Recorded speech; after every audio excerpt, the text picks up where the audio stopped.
This video is a continuation from the previous, and you caught me fixing a typo.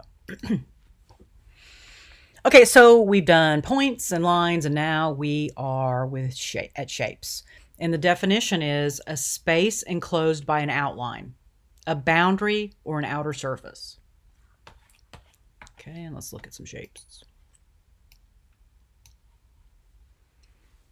Okay, so much in the same way that a line can be thought of as a series of adjacent dots, a planar surface can be thought as a series of adjacent lines. We're now adding the second dimension. Okay, so we went from no dimension to 1 dimension to 2 dimension. Surface and planes are abstract objects, and we're going to talk about them more as shapes or forms as we think about them as concrete objects. Actually, forms are 3D objects, so let's just take that out of there. So we think about shapes as concrete objects, but we'll talk about them that way. And what's interesting is if you look at this looks like a bunch of random shapes, but the reality is there's a leading line in the composition. And that if you connect the shapes, actually this line, if you connect the dots, say you put a dot in the middle of every shape and you connect it, there's one over there.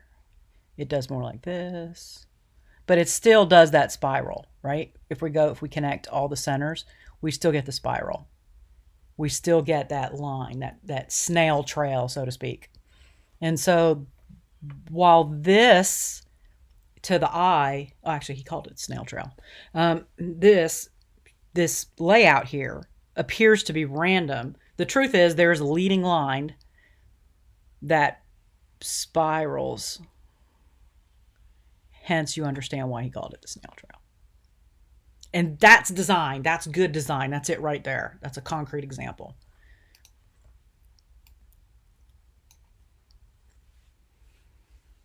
And planes or surfaces mostly act as dots. So they're shapes, but we're going to also call them planes and surfaces in architecture. The difference is the size of the surface has grown large enough to become an important characteristic as the contour defining the plane, meaning it's more than just a focused point of attention.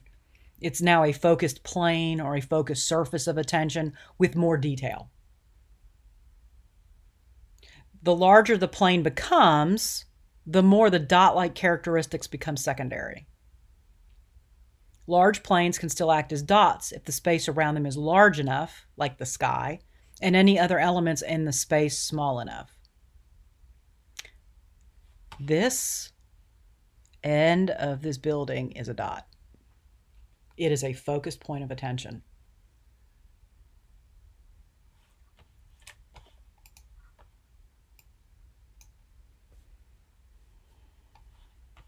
Okay, so you see a diagram over here on the right. And this shows you that, so we have two different shapes, how they interact with each other. So a large form is visually heavier than a smaller one. So the egg on the left weighs more visually than the one on the right. Darker objects are heavier than lighter objects. This is the polar contrast between black and white. Black is as heavy as you can get, and white is as light as you can get. But the colors in between, they all have weight, and the darker they are, the heavier they are. Textured form, something that has a pattern or a texture on it, is visually heavier than something that is solid or smooth or without texture. Something that's complex is usually heavier than a simple form. I would say that actually is meant to say that the one on the left weighs more than one on the right, but I think the void on it, the subtractions, if they subtracted, makes it actually look like it weighs less. Because if I said, go pick up one of those, go pick up the heavier object, I'm going after the one on the right. So I don't think that actually is a good example. What would have been a good example is if that whole had stayed solid and you had added a couple of circles around the outside to make it look bumpier or something. Two or more small forms can balance out a larger one. And we'll talk more about that when we get to balance. and a smaller dark form can also balance a larger light one.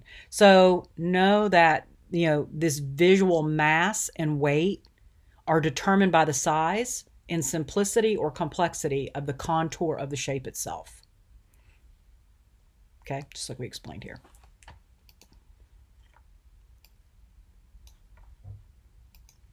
And so you see 3 different shapes here.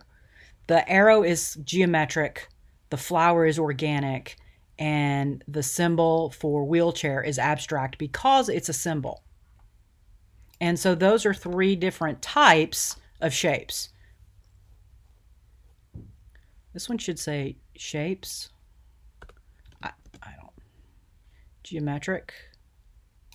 I know this is not English class, but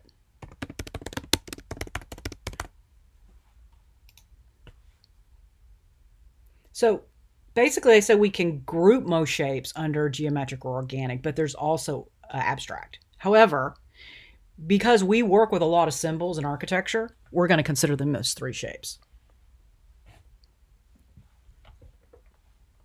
Let's say we can consider.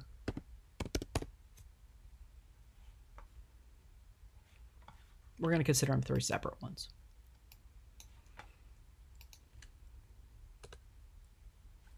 All right, now I'm trying to fix it and I'm messing it up. Yeah, that happens more often than I wish it would. Okay, and so in the painting on the top, those are all basic shapes. And they're all, well, they're not all. There's a couple, there's one line in there. I'm trying to look right quick, make sure it's not the only one. That one's organic, but not extremely.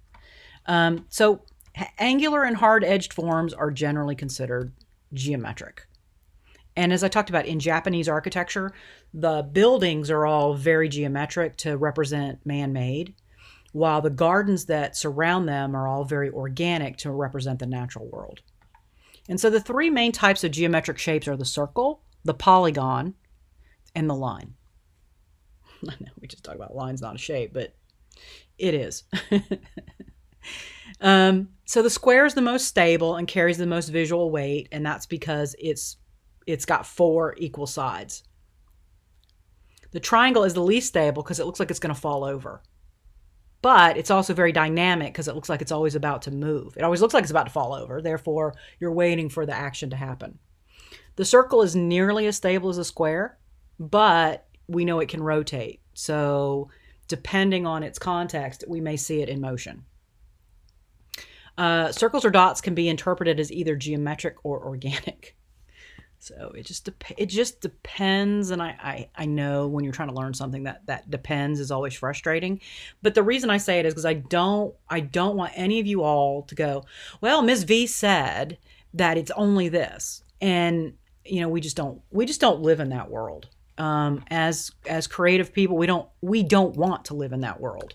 We want to be able to live in the world that allows us that artistic license to interpret things as we need to interpret them for the sake of good design. However, you shouldn't just try to make up the rules or reinvent the rules. I mean, they are what they are. They're all based on Gestalt, which is based on psychology, which is a science. But it just sort of gives you some latitude and freedom to say, well, this is what works. This is working. So who'd argue with me that this is a dot? Gosh, I got this wrong on every one of these slides. What I'm doing right now is actually I'm gonna make messing it up. What I want to do is make a point. When you work on a project or assignment or anything, you are going to make mistakes, especially under the stress and pressure of deadlines. And it's important not to finish your work at the last minute. And this is why. You see all the mistakes that I made? I put these together and I started recording videos, and I didn't have time to go through and review them to make sure everything was right. So Here you guys are seeing my mistakes. And while it's probably no big deal, and it's a teachable moment for me, which, education loves, it's not something you want to do in front of clients. So when you're given something, start right away. And you let your unconscious brain start working on it, even if you don't have any ideas. And make sure you give yourself some time to go back and check it, or exchange with someone else and have them take a look at it. Did you see? Um, okay, where are we? Back on this. I'm never going to get all these fixed. Well, actually, I am, and I apologize that you all are seeing me do it. But again, a teachable moment. So, okay, so geometry does exist in nature, but it's often obscured by perception of irregularity. For instance, a leaf. It's generally symmetrical, and it's close to triangular or oval.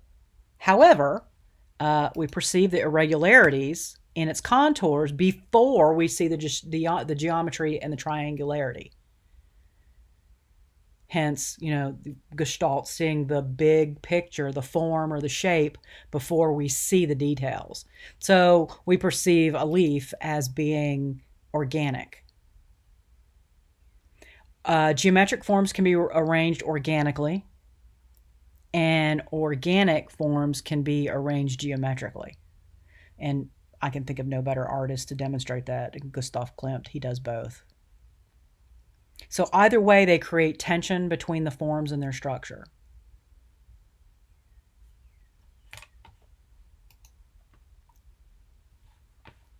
This is the last one. You guys don't ever have to watch me do this again, unless you go back and watch the video again.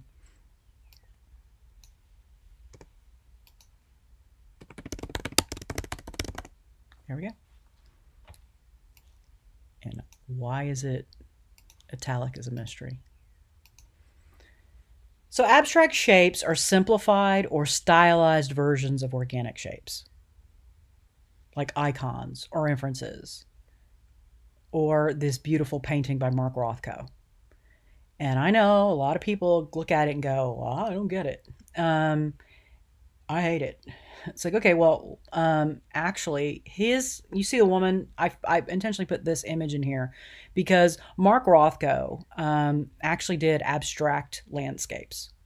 This is a sunset, and he used colors that were in a sunset, and they were meant to be meditative pieces.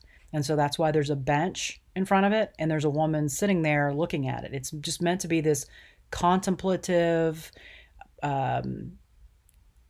in his interpretation, he said they were meditative abstracts based on his personal experiences of spiritual feelings, and that was what he wanted to convey.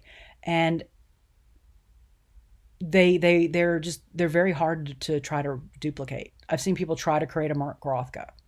I've tried to paint to emulate his style, and one artist that I saw that was talking about his work talked about how he put paint on, and he did it with oil paint, but then he used turpentine to erase parts of it, and that's why he got those soft, blurry edges that I think they're almost impossible to do with acrylic, but are also equally difficult to do with oil paint.